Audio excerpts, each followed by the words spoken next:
दिल से स्वागत है। अगर मैं आपकी बात करूं, आज मैं एग्रोनॉमी बेसिक की बात करूं। एग्रोनॉमी बेसिक क्रॉप जो फसलें उनकी अगर मैं बात करूं, धमाकेदार क्लास लेके आया हूं मैं बेसिक के बारे में। तो देखो क्या बेसिक है अपने उसके बारे में देखो।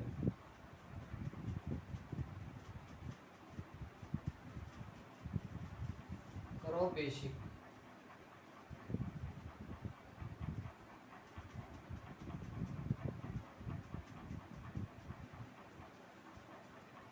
एग्रोनॉमी,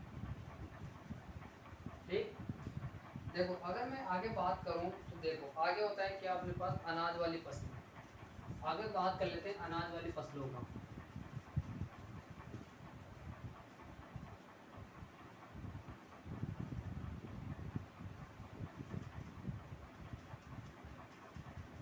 अनाज वाली जो फसलें हैं, अनाज को इंग्लिश में क्या बोलते हैं अपन, सीरियल। जो सीरियल जो है ना, ये सीरियल जो शब्द है वो रोमन भाषा का शब्द है। किसका है ये? रोमन भाषा का शब्द है। रोमन भाषा का शब्द है जिसका शाब्दिक अर्थ अगर मैं देखूं, इसका शाब्दिक अर्थ क्या होता है?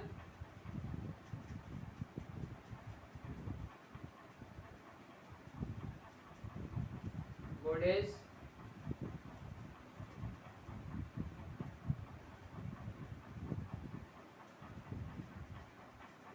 गोडेज। इसका जो रोमन भाषा का शब्द है इसका शाब्दिक अर्थ होता है द गोडेज ट्रेन।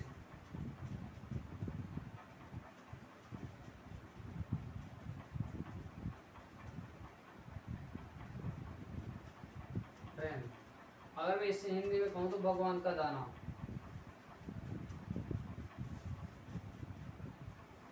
ठीक। देखो अनाज वाली जो फसलें है वो सीरियल जो इसको इंग्लिश में कहा जाता है वो रोमन भाषा का शब्द से लिया गया है। अगर मैं बात करूँ इसका शाब्दिक अर्थ होता है भगवान का दाना, द गॉडेस ट्रेन। ठीक है, ये इसका जो शाब्दिक अर्थ के बारे में अगर मैं डिस्कस कर ली। अनाज वाले जो फसलें हैं तो अनाज वाले जितने भी फसलें हो किसका कार्बोहाइड्रेट का मुख्य स्रोत होता है। इसका कार्बोहाइड्रेट का मुख्य स्रोत होता है। अगर मैं आगे बात करूं तो कार्बोहाइड्रेट जो क्रॉप होती है उसमें क्या होता है बेटा, उसमें लाइसिन जो होता है उसमें लाइसिन की तो कमी पाई जाती है। क्या पाई जाती है बेटा? लाइसिन की तो कमी पाई जाती है। लाइसिन की कमी और ट्रिप्टोफैन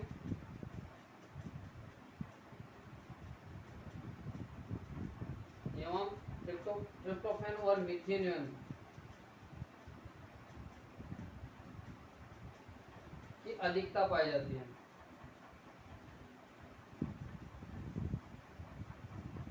देखो हमेशा अगर मैं बात करूं, क्योंकि जितने भी अनाज वाली जो फसलें हैं उनमें लाइसिन की तो कमी है और ट्रिप्टोफैन और मिथेनोन की क्या है, अधिकता पाई जाती है। अगर मैं दलहनी परिवार की बात करूं तो दलहनी जो है ना, दलहनी जो परिवार आता है, दलहनी परिवार जो है, दलहनी क्रॉप में लेग्यूमिनेसी परिवार आता है जो दो शब्दों से मिलकर बनता है। देखो दलहनी जो फसलें ना, एक तो होता है उसमें पल्स, एक लेग्यूम। जो पल्स है वो पुर्तगाली भाषा के पुर्तगाली भाषा से लिया गया है, जो जिसका पोटेस से लिया गया है। हाँ, यह पुर्तगाली भाषा के पोटेस से लिया गया है जिसका शाब्दिक अर्थ होता है अधिक प्रोटीन वाला। अगर मैं बात करूँ पल्स की, अगर मैं बात करूँ आगे लेग्यूम की, लेग्यूम भी है ना, लेग्यूम भी एक लैटिन भाषा का शब्द से लिया गया है और इसके अंतर्गत भी क्या है बेटा, लेग्यूमिनेसी परिवार के ही फसलें आती हैं। लेकिन यूँ कहते हैं, इसमें एक अपवाद है कि इसमें डायरेक्ट दालें नहीं खाई जा सकती। जैसे सोयाबीन है, सोयाबीन को अपन दाल तो बनती है लेकिन उसको खाई नहीं जा सकती, इसलिए उसे लेगुम लेगुम लेग्यूम के अंतर्गत आती है। लेग्यूम इसमें भी ऐसी क्रॉप लेग्यूमिनेसी फसलें आती है। ठीक है, अगर मैं दलहनी की बात करूं, अगर मैं दलहनी की बात करूं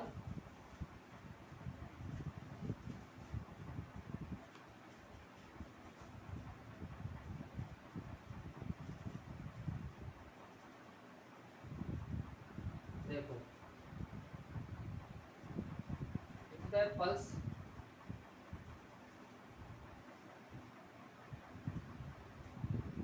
लेग्यूम, ये पुर्तगाली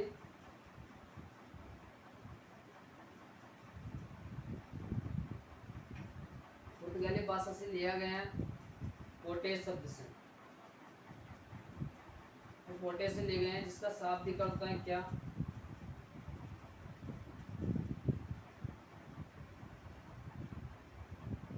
अधिक प्रोटीन वाला। आया। उसी अगर मैं बात करूं लेग्यूम, लेग्यूम में है ना, ये लैटिन भाषा का शब्द है, शब्द है, जिसका शाब्दिक अर्थ की अगर मैं बात करूं, इसके अंतर्गत भी क्या आता है बेटा, इसके अंतर्गत पे लेग्यूमिनेसी परिवार आता है,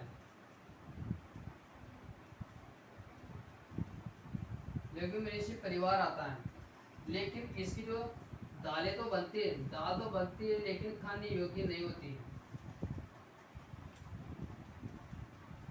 नहीं है।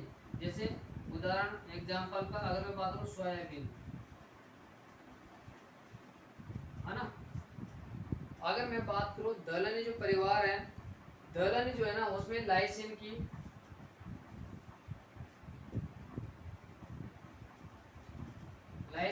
अधिकता, देखो क्योंकि दाल में लाइसिन अमीनो अम्ल की अधिकता है, लेकिन ट्रिप्टोफैन वो मिथोनिन की कमी पाई जाती है। तो दाल में ट्रिप्टोफैन और मिथोनिन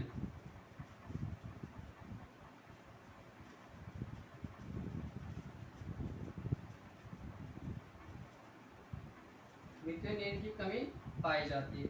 आया। अगर मैं आगे और बात करूं तो सबसे पहले आते हैं अपने पास और तिलहनी फसलें। तिलहनी फसलें की अगर मैं बात करूं, ऑयल सीड क्रॉप जो होती है, सामान्यतः यह फसलें जो है तेल वसा, क्योंकि जो तिलहनी जो फसलें होती है ये तेल और वसा का मुख्य स्रोत होती है, ठीक है।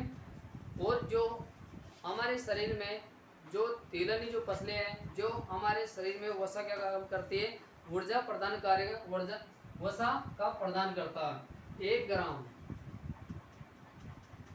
ग्राम वसा के अपघटन से 9.3 कैलोरी ऊर्जा प्राप्त होती है।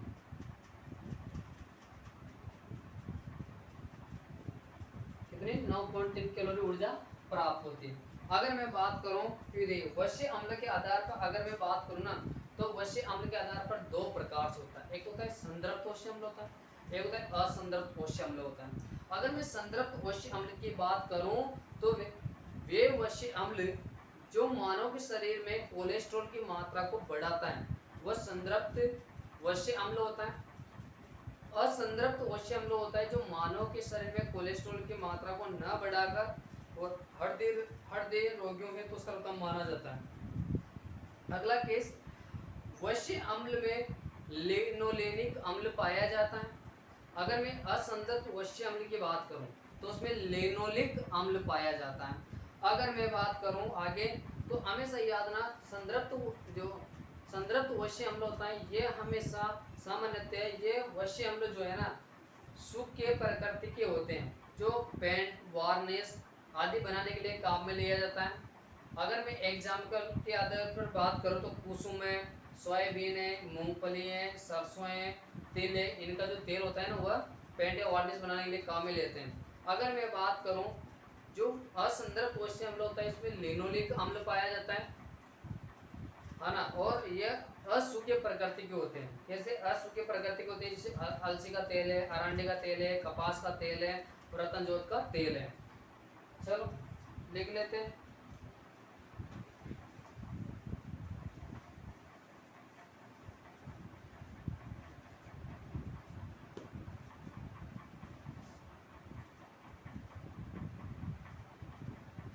देखो, ये वसा का मुख्य स्रोत होता है, वसा व तेल।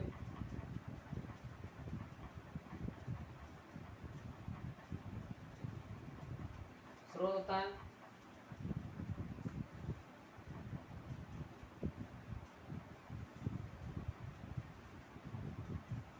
संदृप्त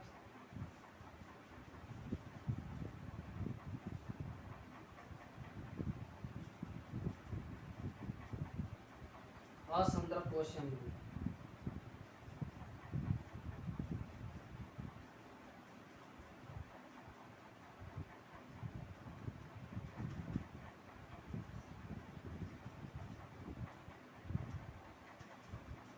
असंदर्भ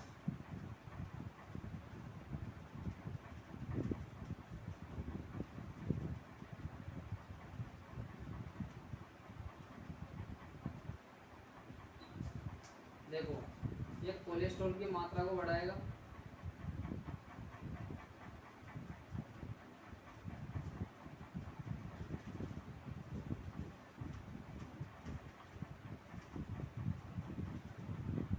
ये नहीं बढ़ाता है।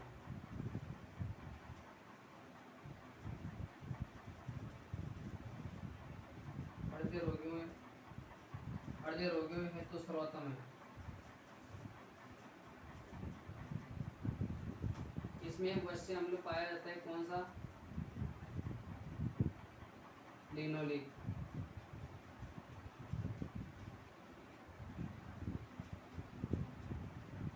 इसमें होता है लिनोलिक।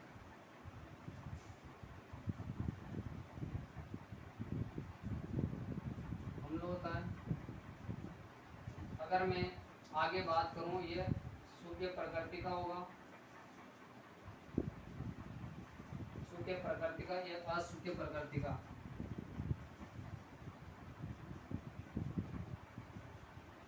इसमें अरंडी का तेल, कपास का तेल, तंजूर का तेल, नीम का तेल आ जाता है। इसमें कुसुम, सरसों का, सोयाबीन का, मूंगफली का तेल आता है। आगे की ओर डिस्कस कर लेते हैं आगे। देखो अब आते हैं अपने धुआंकेदार। आगे बेसिक, देखो ये तो अपनी बेसिक कुछ नॉलेज थी, हाँ ना, जो ऐसे दलहनी तिलों में भी ये पाया जाता है, इसके बारे में ना बता दें। अगर मैं बात करूं जितने भी क्रॉप है एग्रोनॉमी, उनके में दलहनी, तिलहनी और अनाज वाली, मसाले वाली, चारे वाली, रेशे वाले, इनके गुणसूत्र संख्या आज ऐसी ट्रिक से याद कराने वाला हूँ, आप कभी नहीं भूलोगे। ठीक है, चलो मैं सबसे पहले लिख रहा हूँ आपके पास ट्रिक। क्या लिख रहा हूँ? ट्रिक। ट्रिक को याद कर लेना, गुणसूत्र को याद रख लेना, याद रखना। ये अपनी ट्रिक है, शॉर्टकट। देखो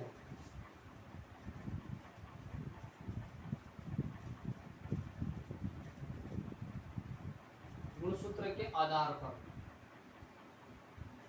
चलो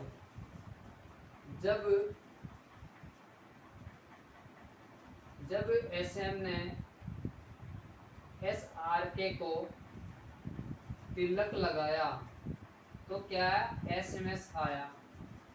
इस ट्रिक को फॉलो करो और फसलों के गुणसूत्र संख्या याद करो। जब एसएम ने एसआर को तिलक लगाया और उसके क्या आया? एसएमएस आया। देखो जैसे क्या हो जाएगा? जो हो जाएगा, जीरा हो जाएगा, ठीक, ब से बाजरा, ब से बाजरा। ज्वार को अपने, जब ज्वार का वैज्ञानिक नाम लिखते क्या लिखते हैं? सोरगम, बाइक को लगता, तो सोरगम मतलब ज्वार। और से अरंडी, म से मक्का, ठीक, स से सोलनेसी परिवार,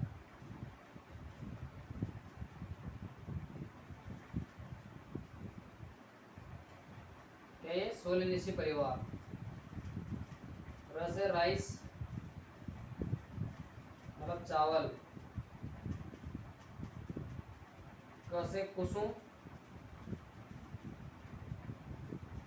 त से तिल, क से कपास, स से सोयाबीन, शुगर केन, इंग्लिश को क्या बोलते हैं? Sugarcane. गन्ना, म से मूंगफली,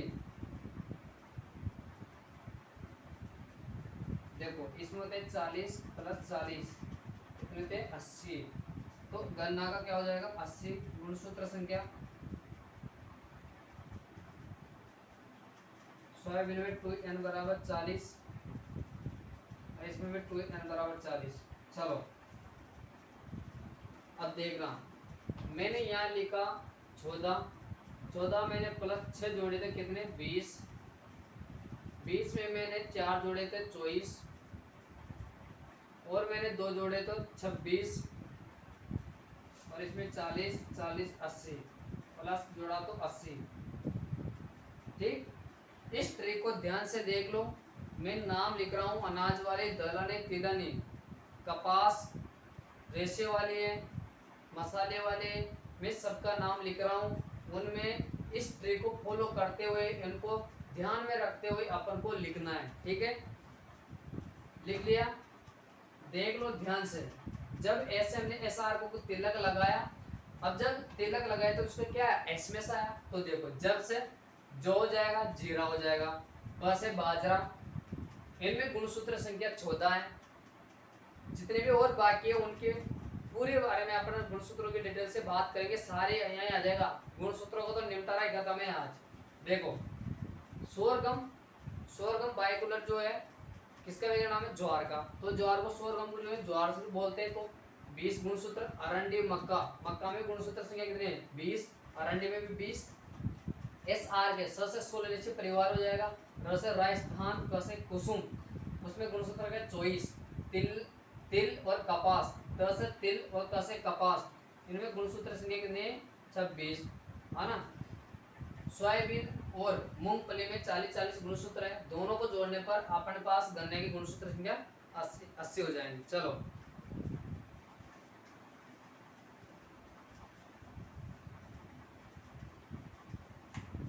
मैं नाम लिख रहा हूं फसलों का।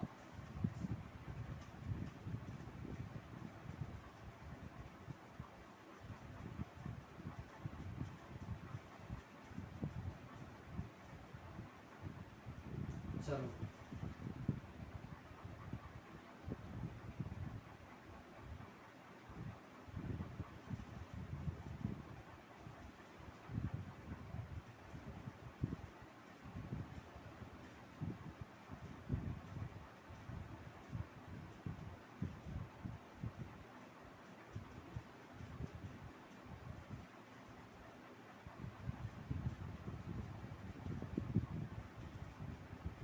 ये तो होता है सी और पादप, ये होता है सी त्रिपादप। ठीक,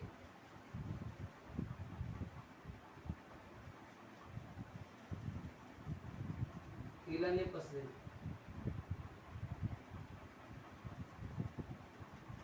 सरसों, सोयाबीन, मूंगफली है ना, मूंगफली, तिल, अरंडी, अरंडी के बाद सूरजमुखी,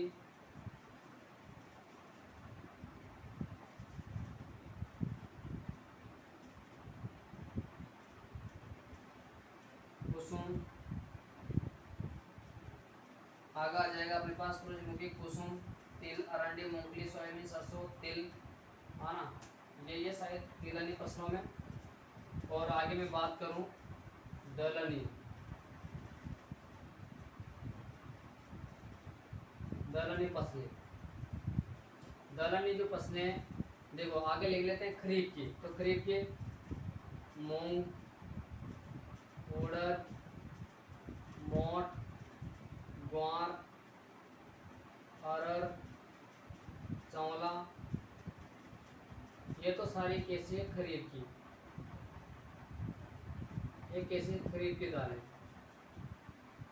है ना। चना,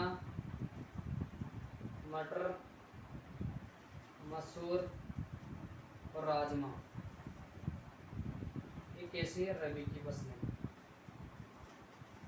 काबुली चना भी ऐसा है, ऐसे था यहाँ पे अपने यहाँ एक काबुली चना भी लिख लेंगे,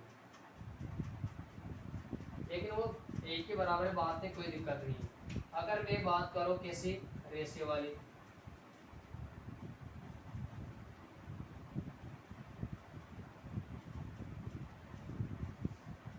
कपास एक जूट है ना, कपास जूट,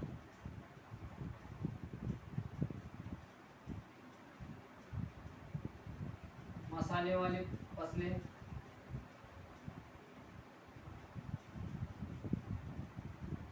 जीरा, सौंफ, धनिया, जीरा सौंफ धनिया और मेथी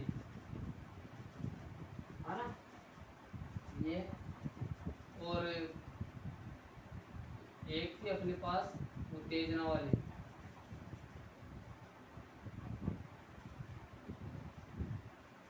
तंबाकू है ना। एक आ जाती है अपवाद में आलू, ये चतुर्गुणित होता है, और एक्स है ना। और कौन से बच गए अपने पास, चारे वाली,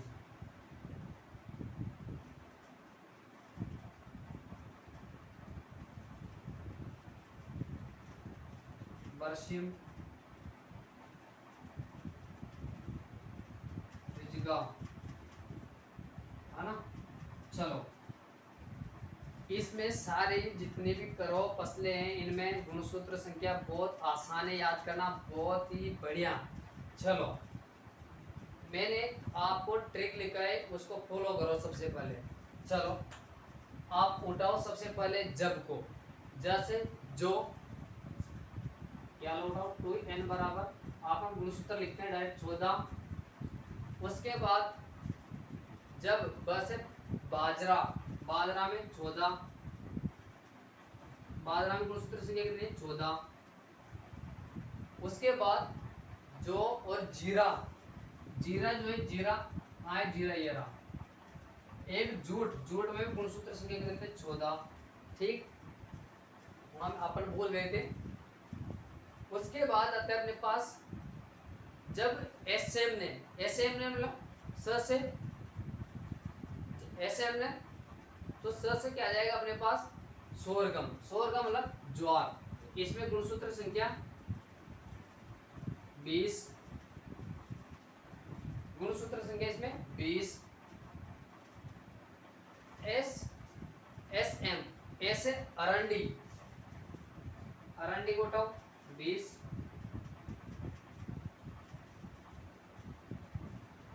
क कुसुम,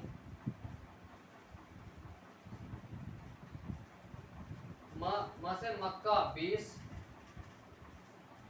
जब से जौ और जीरा और बाजरा गुणसूत्र संख्या 14, सोरगम ज्वार, मक्का और एसएम अरंडी।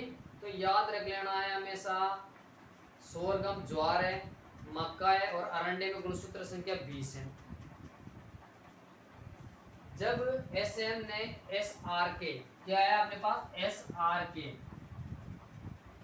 सोलेनेसी परिवार, सोलेनेसी परिवार में आलू कहाँ है, देखो ऐसे तो गुणसूत्र संख्या 24 होते हैं, लेकिन चतुर्गुणित के कारण क्या होता है इसमें चतुर्गुणित तो होता है, इसलिए आलू 48 है ना। चावल में देखो धान ये रहा 24, गुणसूत्र संख्या 24। क से कपास, सॉरी कपास है कुसुम, कुसुम में 24 है ना। उसके बाद तिल, तिल में गुणसूत्र संख्या 26। कपास, कपास कहाँ है 26 है ना। नीचे आया अपने पास सोयाबीन मूंगफली वही 40, नीचे भी 40, ठीक। अब जितनी भी बची वो अपन निपटारा कर लेते हैं। देखो अब बच गए गेहूं, गेहूं का क्या होता है तो देखो धान होता है ना, धान का उल्टा गेहूं, तो कितना हो जाएगा 24 का 42। अगर मैं बात करूं जय, तो याद रखना गेहूं की छोटी बहन है जय, उसका गुणसूत्र संख्या 42 आया। गन्ना का 80 था। चलो सरसों का देखो, सरसों का अपन गुणसूत्र की कोई कल्पना नहीं कर सकते, क्योंकि इसकी जो ट्रायंगल दिया हुआ है जिसमें नाइग्रा, कंपेस्ट्रिस, ब्रेसिका कंपेस्ट्रिस है ना, ओलेरेशिया, ये सभी अलग अलग देखेंगे। तो अपन इसमें 34 भी होता है, 36 भी होता है, 38 भी होता है, ऐसी होती है। ठीक है। सूरजमुखी, अगर मैं सूरजमुखी की बात करूं तो इसमें गुणसूत्र संख्या 34 है ना। ये अपने पास बच गया अलसी। अलसी में जो गुणसूत्र संख्या होती है 30। देखो अगर मैं अरंडी में 20 जोड़ू तो अलसी के गुणसूत्र आ जाते हैं 30। ठीक। जितने भी दलहनी फसलें हैं, जितने भी खरीफ की दलहनी फसलें, गुणसूत्र संख्या कितने होते हैं 22।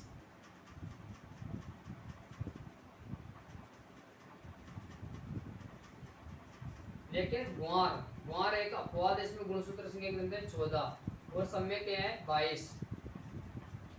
चना होते हैं ना, चना में गुणसूत्र संख्या 16। मटर मसूर,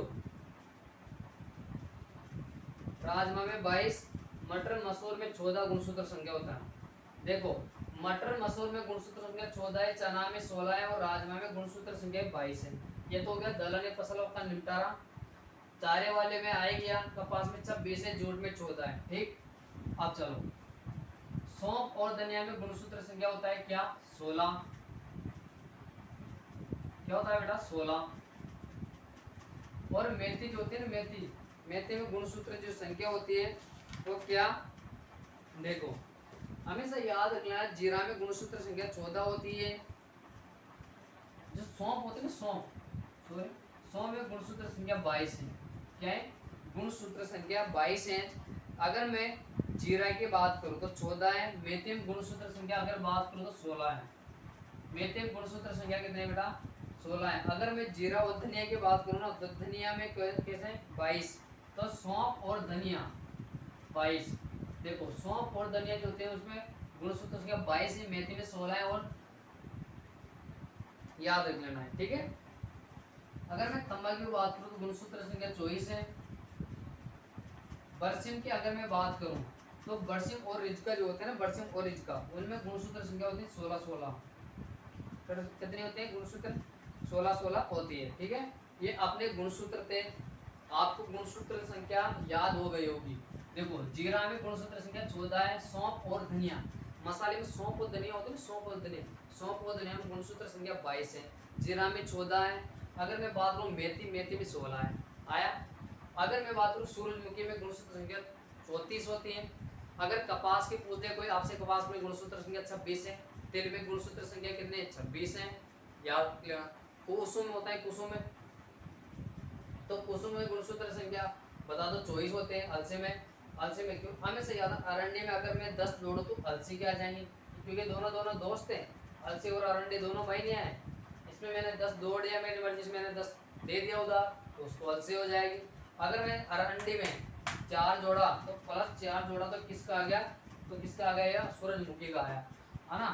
अगर चारे और बरसिम जो होता है तो बरसिम में 16 और रिजगा में भी 16 है। ठीक है। आगे बात कर लेते हैं अपन।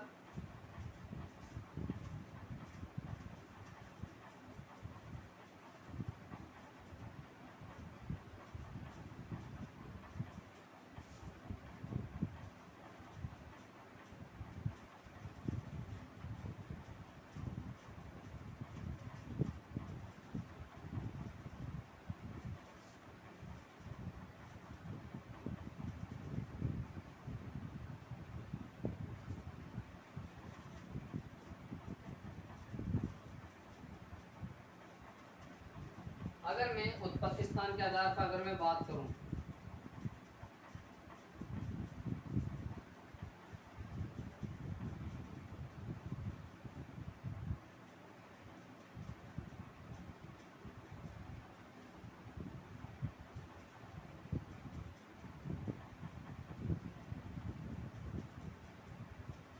देखो इनके उत्पत्ति स्थान के आधार पर अगर मैं बात करूं तो देखो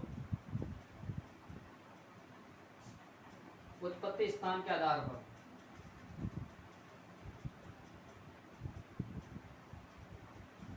ये भी अपने लिए बहुत ही इम्पोर्टेंट है।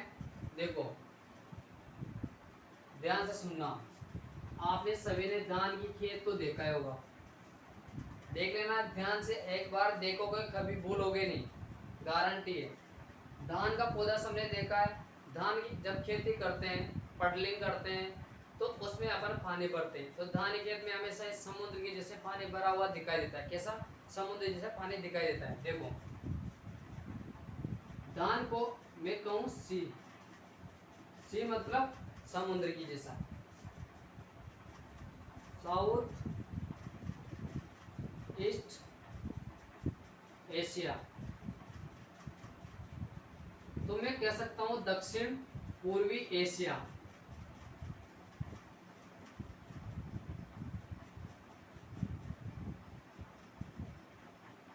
धान सबसे पहले उठाओ, धान को समुद्र के जैसे मैं कह सकता हूँ सी, सी से साउथ दक्षिण, ईस्ट इसमें पूर्वी एशिया। ठीक है, चलो अगर मैं गेहूं की बात करूं तो दक्षिण आ जाएगा, पूर्व की जगह पश्चिम, दक्षिण पश्चिम एशिया।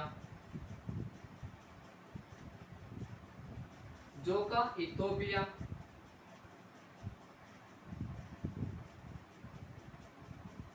देखो जो का उत्पत्ति स्थान होता है क्या? इथोपिया। जय का हुई दक्षिण पश्चिम एशिया, है ना। मक्का, म से याद रखो, म से मेक्सिको, म से मेक्सिको। ज्वार और बाजरा, ज्वार और बाजरा का दोनों का उत्पत्ति स्थान होता है क्या? अफ्रीका। ये याद रख लेना है, ज्वार और बाजरा जो होता है ना उसका उत्पत्ति स्थान होता है अफ्रीका।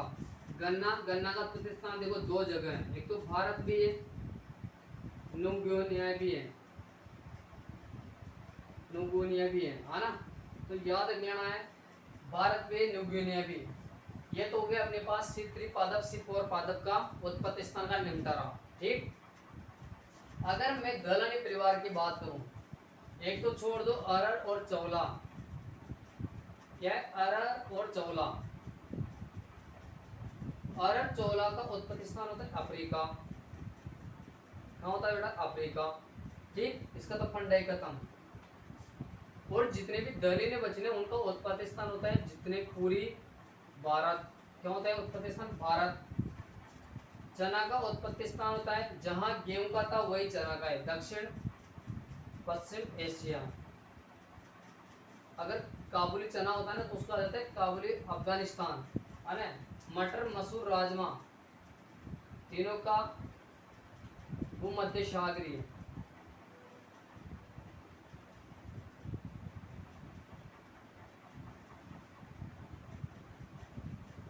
भूमध्य सागर इसका उत्पत्ति स्थान है।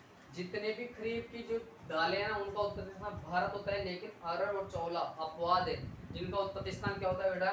अफ्रीका होता है ना। चना का दक्षिण पश्चिमी एशिया होता है, और भूमध्य सागर मटर, मसूर, राजमा का होता है। अगर मैं बात करूं और किसका, देखो कपास का उत्पत्ति स्थान इजिप्ट, जूट का इंडो बर्मा, है ना। अगर मैं बात करूं तिलहनी फसलों, सरसों जो होते हैं ना, सरसों का चाइना, सोयाबीन का भी चाइना। देखो हमेशा याद ना, सरसों और सोयाबीन का चाइना है उत्पत्ति स्थान, और सोयाबीन सबसे ज्यादा पूरे विश्व में चाइना में उत्पादन होता है। मूंगफली का अगर मैं बात करूं तो मूंगफली ब्राजील में,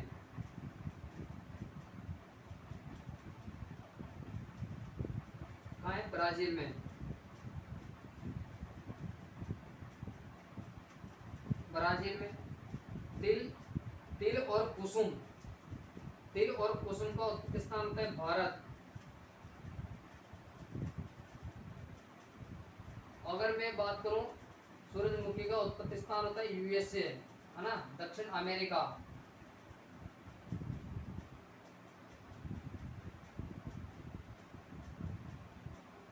सॉरी, क्योंकि तिल और कुसुम का जो है ना, तिल और कुसुम जो होती है उसका उत्पत्ति स्थान शायद मेरे हिसाब से भारत ही है, लेकिन अरंडी, अरंडी और अलसी का उत्पत्ति स्थान अफ्रीका है। क्या है? अफ्रीका।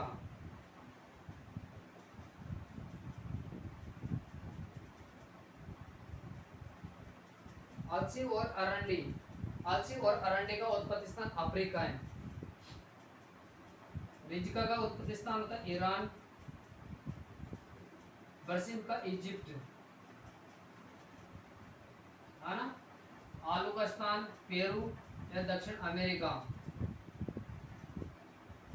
आलू का उत्पत्ति स्थान पेरू या दक्षिण अमेरिका होता है। देखो जीरा का उत्पत्ति स्थान है ना, जीरा, सौंफ, धनिया और मेथी मसाले वाली जो भी है, हमें से याद रख लेना है। मेथी का उत्पत्ति स्थान भारत, मेथी का उत्पत्ति स्थान कहाँ है बेटा, भारत है। और जीरा, सौंफ और धनिया, इनका तीनों का भूमध्य सागरीय,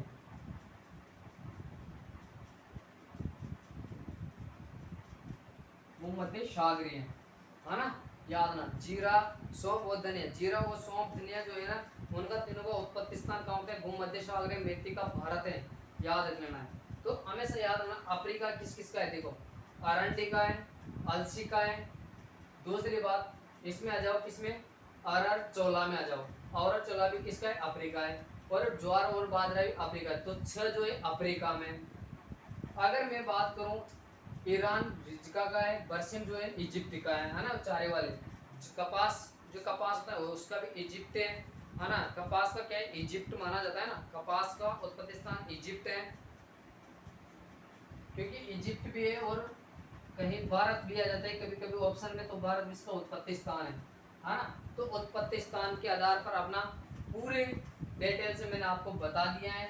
और इसके अलावा कहीं इसका उत्पत्ति स्थान नहीं भूलना चाहिए। मेरा कहने का मतलब ये, एग्रोनॉमी में जितने भी क्रॉप हैं ये सारे का उत्पत्ति स्थान है। मैं अगली वीडियो पर अगर मैं बात करूँगा, चर्चा करूँगा किसकी, तो एक तो अपने पास बचा है परागण के आधार पर और एक बचा है अंकुरण के आधार पर, ठीक है। इसकी मैं अगली वीडियो लेकर आ रहा हूँ कल। थैंक यू, याद कर लेना जरूर।